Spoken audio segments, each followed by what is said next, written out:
माता दी आप सभी को। आप देख रहे हैं मजालता न्यूज़ और मजालता न्यूज़ में आपका बहुत बहुत स्वागत है।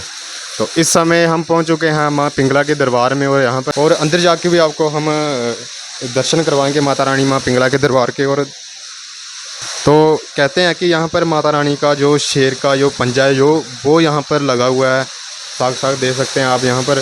और अंदर का भी हम तो माता रानी के दरबार के लिए जाने का ये रास्ता है और यहाँ पर भी साक्षात दर्शन आप कर सकते हैं। यहाँ पर माता रानी विराजमान है और यहाँ पर जो पुजारी जी हैं उनसे बातचीत करेंगे कि कब माता रानी का पता लगा कि यहाँ पर विराजमान है और कब कैसे पता चला इनका। तो पुजारी जी, सबसे पहले तो आपको जय माता दी और थोड़ा सा इनके बारे में थोड़ा बताएं।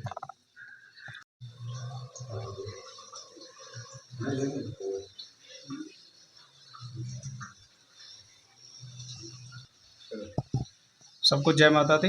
माता रानी की तरफ ध्यान करके सबसे पहले दर्शन करेंगे। सबसे पहले वैष्णवी माता रानी के दर्शन हैं, उसके बाद पिंगला माता रानी के दर्शन हैं, महासरस्वती, महालक्ष्मी और महाकाली माता रानी का पिंडी स्वरूप, प्राकृतिक पिंडी स्वरूप दर्शन है। वहाँ पे पीछे आप देख रहे हैं कुंभ है, अमृत कलश जिसको बोलते हैं।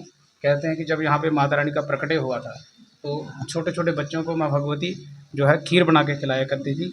उसी समय का ये कलश है जिसमें माता रानी बच्चों को खीर बना के सर्व किया करती थी। कहते हैं कि छोटे छोटे बच्चे जंगल में आते थे भेड़ बकरी चराने के लिए। उस समय माता जी का उन बच्चों को दर्शन हुआ था। छोटे छोटे बच्चों को उनको भोजन पकवान कुछ खिलाया करती थी माता रानी, लेकिन उनको मना करके रखा था कि किसी को कुछ बताना नहीं, अगर बताओगे तो फिर कुछ नहीं मिलेगा। अब किसी को जब घर वालों को शक हुआ, जब घर में जाके कुछ बच्चे खाते नहीं थे तो उनको शक हुआ, तो किसी ने आकर के देखा कि बड़ी सुंदर दिव्य कन्या जो है बच्चों को भोजन परोस रही है। कहते हैं कि उसी समय माता रानी जो है अंतर्ध्यान हो गई वहाँ से और माँ भगवती ने अपना नाम पिंगला बना के या बता के बच्चों को रखा हुआ था। उसके बाद समय बीतता गया। बाद में जंगल में गांव वालों को शेर नज़र आया। शेर के पीछे लोग लगे और शेर जो है गुफा में प्रवेश कर गया। तो जो शिकारी थे वो गुफा के बाहर ही बैठ गए। कहते हैं कि उन बैठे बैठे उनको निद्रा आ गई और निद्रा में ही माता रानी ने उनको दर्शन दिया और बोला कि ये मेरा शेर है और यहाँ पे मेरा वास है, ये आपको कुछ नहीं करेगा, मैंने उसको निकाल दिया है। उसके बाद समय बीतता गया। फिर हमारे जो सनोत्रा बिरादरी के जो लोग हैं यहाँ पे रहते हैं, उनके हमारे किसी वंशज को माँ भगवती की इस पवित्र गुफा का जो है स्वप्न में दर्शन हुआ और माँ भगवती ने आदेश दिया कि मेरी सेवा करो। तब से लेकर के यहाँ पे फिर यात्रा चलना शुरू हो गई। लोगों को गुफा का पता लग गया और गाँव वालों ने आना जाना शुरू कर दिया। तो आपको पता है कि कब की ये बात है? इसका कोई पता नहीं, हमने भी अपने बुजुर्गों से सुना है। लगभग 650-700 साल पुरानी बात है ये। तो यहाँ पर भी आप दर्शन कर सकते हैं। यहाँ पर भी एक भगवान भोलेनाथ का जो शिवलिंग है वो यहाँ पर लगाया गया है। ये जो आप देख रहे हैं या दर्शन कर रहे हैं, ये लमकड़ा वीर के दर्शन है, माता रानी के वीर हैं। मान्यता है कि जो भी बंदा सुबह सुबह यहाँ पे बिना भोजन किए सुच्चे मुँह आता है तो कहते हैं कि जो हमारी छोटी उंगली है हाथ की, उस उंगली से इसको हिलाया करते थे और ये हिलता था, लेकिन पुराने समय की बात है। तो जो माता रानी का यहाँ से शेर निकला था बाहर, वो जगह ये देखने के लिए मिल जाती है यहाँ पर गुफा के अंदर। और यहाँ पर भी बहुत सारी जो मूर्तियाँ लगाई गई हैं भगवान की।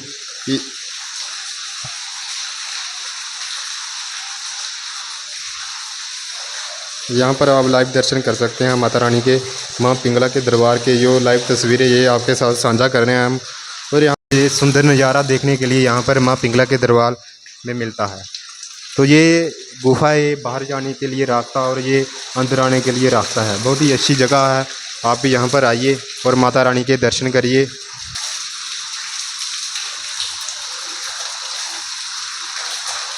जब माता रानी ने गुफा से अपना शेर निकाला था और शेर निकाला था तब यहाँ पर शेर ने अपना पंजा लगाया था। और यहाँ पर भी अभी देख सकते हैं लाइव तस्वीरें इस समय आपके साथ साझा कर रहे हैं माँ पिंगला के दरबार की। और यहाँ पर भी जो है भगवान राम की मूर्तियाँ लगाई गई हैं। और यहाँ पर ये जो